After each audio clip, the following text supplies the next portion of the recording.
Hi everyone. Present మనకి RRB group D exams అనేవి జరుగుతున్నాయి కదా. రీసెంట్గా నేను కూడా మన యూట్యూబ్ ఛానల్లో ఒక వీడియో అప్లోడ్ చేశాను ఆర్ఆర్బీ గ్రూప్ డి గురించి, ఎలాంటి టైప్ ఆఫ్ క్వశ్చన్స్ వస్తున్నాయని. అలాగే ఆ వీడియో చూసి కొంతమంది నన్ను అడుగుతున్నారు ఏంటంటే, క్వశ్చన్స్ అనేవి అర్థమెటిక్ నుంచి కూడా ఎలాంటి క్వశ్చన్స్ అనేవి ఫ్రేమ్ అవుతున్నాయి, అది కూడా ఒకసారి వీడియో తీసి పెట్టండి, ఎందుకంటే ఫర్దర్ ఎగ్జామ్ వాళ్ళకు కూడా యూస్ఫుల్ అవుతుంది కదా అని అడుగుతున్నారు. వాటిలో భాగంగానే ఇవాళ మీకు కొన్ని క్వశ్చన్స్ అనేవి నేను తీసుకొచ్చాను, ఒకసారి మనం చూస్తామండి. ఇక్కడ ఫస్ట్ క్వశ్చన్ చూడండి. 15 అంశంల యొక్క సగటు 21, వాటిలో మొదటి 7 అంశంల యొక్క సగటు 21 మరియు చివరి 7 అంశంల యొక్క సగటు 20 అయినా 8వ అంశం విలువ ఎంత అని అడుగుతున్నాడండి. చాలా సింపుల్ అండి, చాలా ఈజీగా చేయవచ్చు. మనకి ఏమడుగుతున్నాడంటే 15 అంశంల యొక్క సగటు అంటే మనం 15 అంశంలు కాబట్టి 15 × 21 చేసుకోవాలండి. 315 వస్తుంది. 15 అంశంల యొక్క సగటు 21, అలాగే మనకు 7 అంశంల యొక్క సగటు 21 అని అడుగుతున్నాడండి. 7 అంశంల యొక్క సగటు కూడా మనకి 21 అని అడుగుతున్నాడు. మరియు చివరి 7 అంశంల యొక్క సగటు 20. చివరి 7 అంశంల యొక్క సగటు ఎంత అండి? 20. సో మనకి మల్టిపుల్ చేస్తే ఎంత వస్తుంది? 140 వస్తుంది. అయినా 8వ అంశం విలువ ఎంత అని అడుగుతున్నాడండి. మనకి చూడండి, ఈ 15వ అంశం నుంచి ఈ 7వ అంశంలో తీసేయాలండి. అంటే ఇవి యాడ్ చేద్దాం మనం. 287 వచ్చిందండి. మనకి 15వ అంశం నుంచి అంటే 15వ అంశంలో నుండి 315 7వ అంశంలో నుంచి ఇది అనేది మనకు మైనస్ చేయాలండి. చేస్తే మనకి 28 అనేది వస్తుంది. సో ఆన్సర్ మనకి ఇది 28. అంటే మనకు 15వ అంశం నుండి ఈ 7 అంశాలు అనేది తీసేస్తే మనకి 8వ అంశం అనేది వస్తుందండి. మనకి 15వ అంశం ఏంటంటే 315, 7వ అంశాలు ఏంటంటే 287. సో మనకి ఇందులో నుండి ఇది మనకి మేనేజ్ చేస్తే మనకి 28 అనేది వస్తుందండి. సో ఆన్సర్ దీనిది 28. అంటే 8వ అంశం యొక్క విలువ మనకి 28 అండి. సెకండ్ క్వశ్చన్ చూద్దామండి. దీపిక మరియు వీణాలు వరుసగా 40,000 రూపాయలు, 30,000 రూపాయల పెట్టుబడితో కలిసి ఒక వ్యాపారాన్ని ప్రారంభించారు. 1 సంవత్సరం తర్వాత వారు లాభాలను ఏ నిష్పత్తిలో పంచుకుంటారు? సో మనకు చాలా సింపుల్ అండి ఈ క్వశ్చన్ అనేది కూడా. అంటే ఇక్కడ మనకి టైం అనేది కాన్స్టెంట్ ఇచ్చాడండి. టైం కాన్స్టెంట్ ఉంది. సో మనకి ఇక్కడ రాసుకుందాం. Deepika and Veena. So Deepika investment ఎంత పెట్టిందండి? 40,000. మనకి వీణ 30,000 పెట్టిందండి.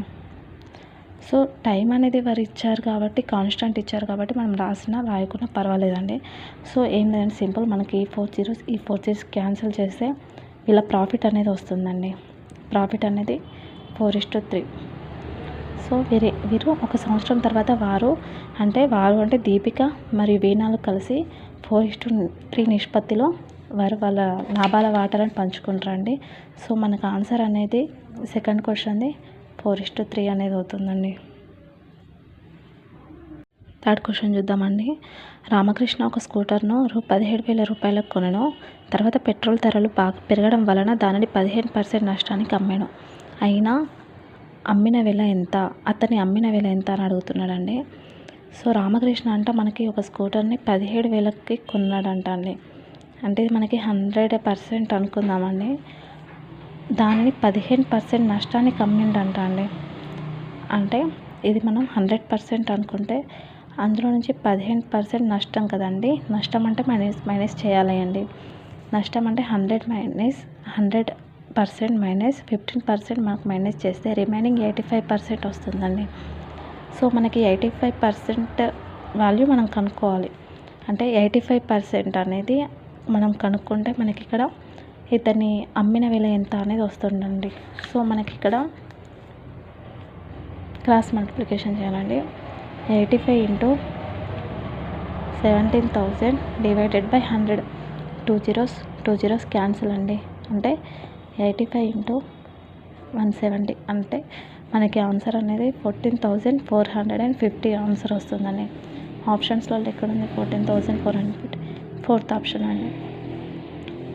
అంటే ఇక్కడ మనకి అతను అమ్మిన వెల 14,450. ఓకేనా అండి. అతని నష్టం కాబట్టి మనకి 17,000 కంటే ఇది అనేది మనకి వాల్యూ తక్కువ ఉండాలి అండి. 14,450 రూపాయలు.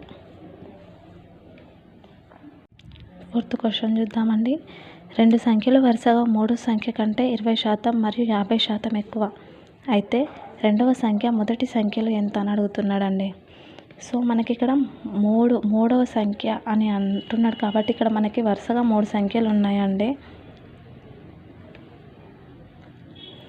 మూడవ సంఖ్య కంటే 20% మరియు 50% ఎక్కువ అని అడుగుతున్నాడండి. సో మూడవ సంఖ్య మనం 100% అనుకుంటే వీటికంటే ఇది 20% ఎక్కువ అన్నాడండి. అంటే మనకి 120 మరియు 50% ఎక్కువ అన్నాడండి. అంటే 150. అయితే రెండవ సంఖ్య మొదటి సంఖ్యలో ఎంత అని అడుగుతున్నాడండి. సో మనకి 120 డివైడెడ్ బై 150 ఇంటూ మనకి ఇది అనేది శాతం అడుగుతున్నాడు కాబట్టి 120 డివైడెడ్ బై 150 ఇంటూ 100% వేసుకోవాలి అండి. సో మనకి 0 ఈ 0 5 3s 5 2s 3 4s అంటే మనకి 40 ఇంటూ 2 అండి. అంటే 80% వచ్చిందండి. మనకి మొదటి సంఖ్యలో ఎంత అని అడుగుతున్నాడు. మనకి మొదటి సంఖ్య ఎంత వచ్చిందండి, -120% అండి. సో రిమైనింగ్ మనకి ఎంత ఉందండి అంటే 120 - 80 చేస్తే 40% అనేది వస్తుందండి. ఆన్సర్ మనకి 40%. ఓకేనా అండి. మనం 5th క్వశ్చన్ చూద్దామండి. 35 విద్యార్థులు గల ఒక తరగతిలో 14 మంది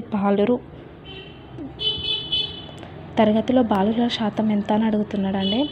35 విద్యార్థులు గల ఒక తరగతిలో 14 మంది తరగతిలో బాలుర శాతం ఎంత అని అడుగుతున్నాడండి. మనకి చాలా సింపుల్ అండి. టోటల్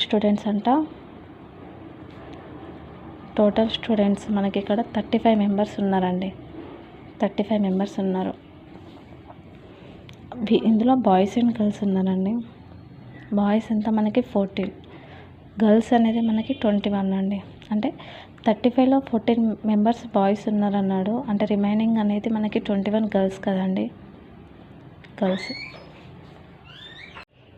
సో మనకి బాలుర శాతం ఎంత అని అడుగుతున్నాడండి. బాలురు ఎంతమంది అండి, మనకి 14 మంది అండి. మనకి టోటల్ ఎంతమంది ఉన్నారు, 35 స్టూడెంట్స్ ఉన్నారు. అంటే 14 బాయ్స్ ఉన్నారు, 35 టోటల్ స్టూడెంట్స్ ఉన్నారండి. మనకి ఇక్కడ పర్సెంటేజ్ అడుగుతున్నాడు, శాతం ఎంత. సో మనకి 100 వేసుకోవాలండి. 100 వేసుకుంటే చూడండి 5 7s 5 2s 7 2s అంటే మనకి 2 × 20 ఎంత అండి, మనకి 40% అనేది వచ్చిందండి. అలాగే మనం నెక్స్ట్ వీడియోలో పర్సెంటేజెస్ గురించి కూడా ఒక వీడియో చేద్దామండి. Percentage, simple interest and compound interest, ratios, time and work, time and distance నుంచి కూడా ఎలాంటి క్వశ్చన్స్ అనేది వస్తున్నాయో అది మీకు నేను నెక్స్ట్ వీడియోలో అప్డేట్ చేస్తానండి. ప్లీజ్ అప్పటి వరకు లైక్, షేర్, సబ్స్క్రైబ్ చేస్తూ ఉండండి. థ్యాంక్ యూ అండి. బాయ్.